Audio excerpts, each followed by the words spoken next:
Yo, hey, what is up there, guys, and welcome back to a brand new episode of The Evolve. Man, I thank you all for stopping in on the premiere and deciding to, I guess, hear me yap just a little bit. But, today I actually want to rap about some real stuff, man. And, I'm going to keep it a buck with you. It kind of triggered me, hearing and getting this story. As you may know, Dr. Dre, since Monday, he has been in the hospital, with the brain aneurysm, but on today, he actually tweeted out that, hey, I'm doing great. His words was, I'm doing great, and he thanked the medical staff, and he had said that he's going to be home, at his home, in a couple days. He should be getting out the hospital. Now,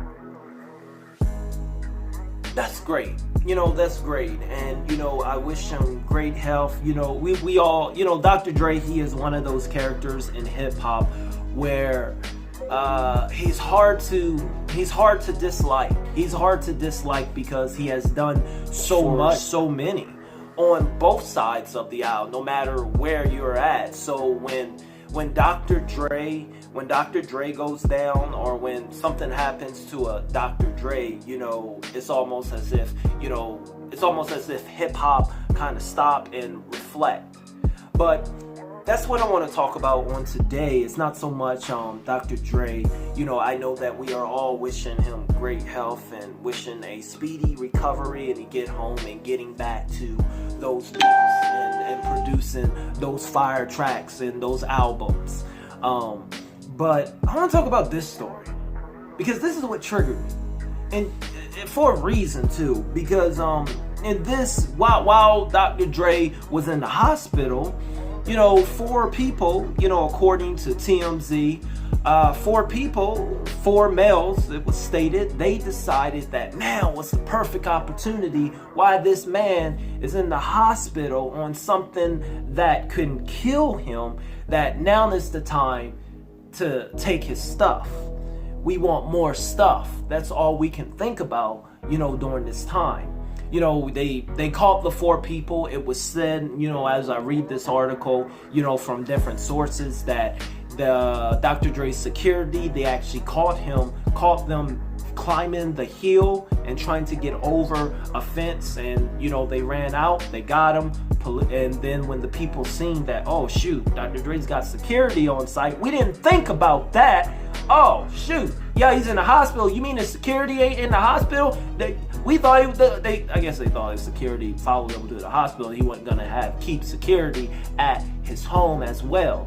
But anyway, so they end up running, and they ran to their van. They pulled up with a van and everything, and it sparked a police chase, according to TMZ, and the police actually apprehended him.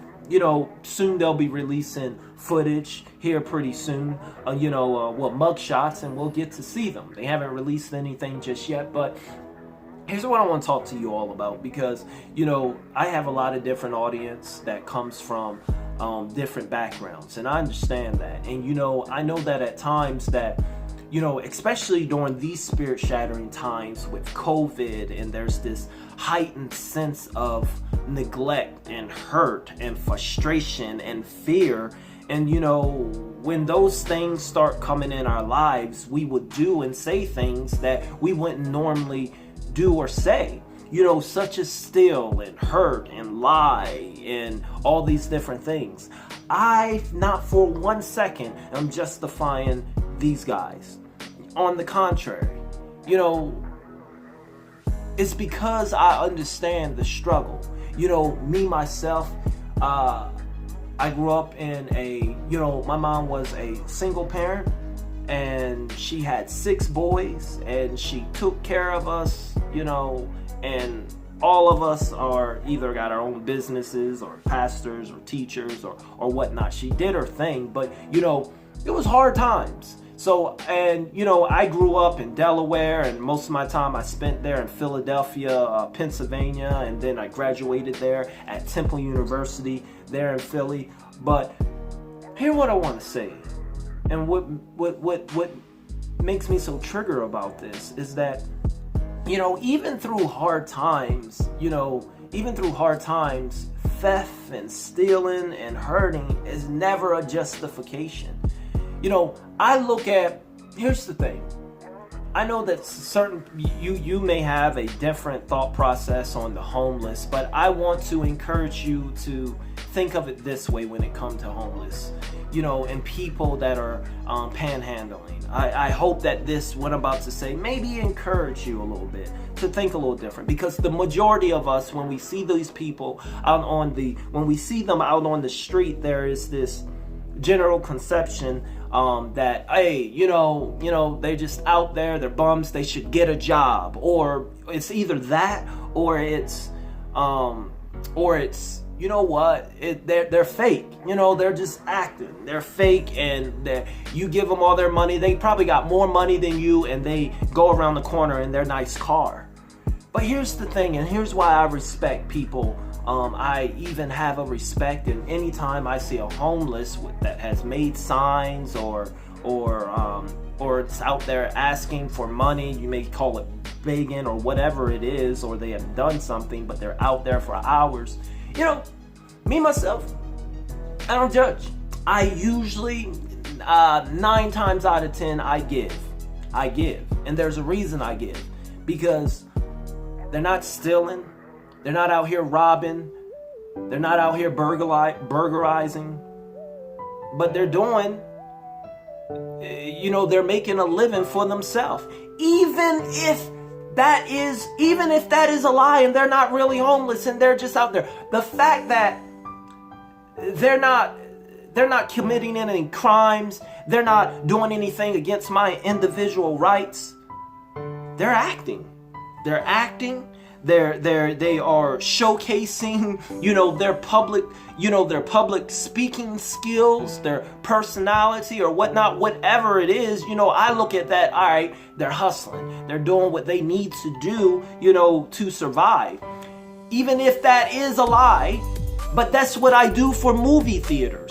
I pay actors, I look at them live. This isn't the life they work or do, or actually, but they portray a character. I leave out the movie theater after paying my money, and I enjoy the footage and them acting, and that's it.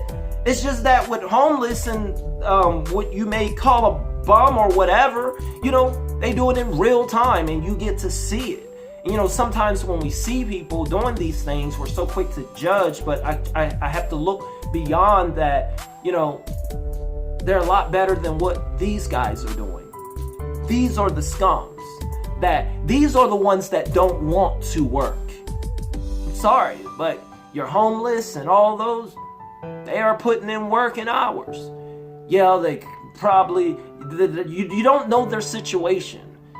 It could be felonies. They just can be unhireable, or in a situation where, you know, they're in a cycle where the system won't hire them. So instead of them retreating back to criminal activity or different things, they do this. You know, and I think having, you know, I used to have that mind. I'm gonna be honest with you. I used to have that mindset where you know, they're the big corporation. It doesn't matter if I take from them. It's all right. But, you know, I think my mindset changed, you know, when I became a CEO. Because those that don't know, I run a nonprofit youth organization of about 6,000 kids, you know, here in Texas. You know, sports, after-school programs, acting programs, Project Act, free tutoring, mentoring. We do it all here at Community Evolve, and it's a program I run. And, you know, every now and then, you know, as we have grown, you know, a lot of more people and parents, they tend to want to get over or whatnot. But they don't know the struggle. They don't know, they only see where I've gotten, but they don't know the violence and the hate that I had to go through to become this gentle. I guess so to say. I put that on the shirt. You know, they don't understand.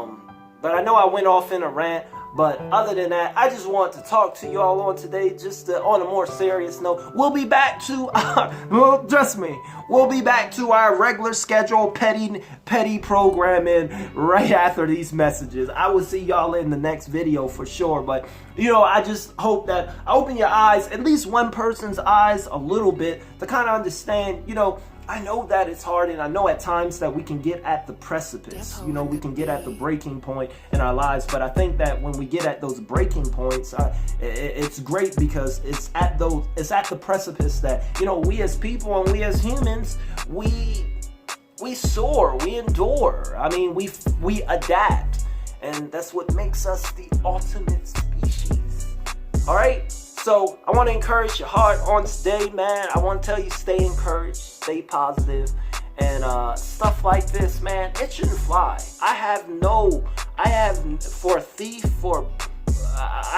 Because there's just other ways you can get it. I know that it's hard, but there's other ways that you can get it. You can make a way, even when there's no way. Make something happen. All right? As always, KIP, keep it positive.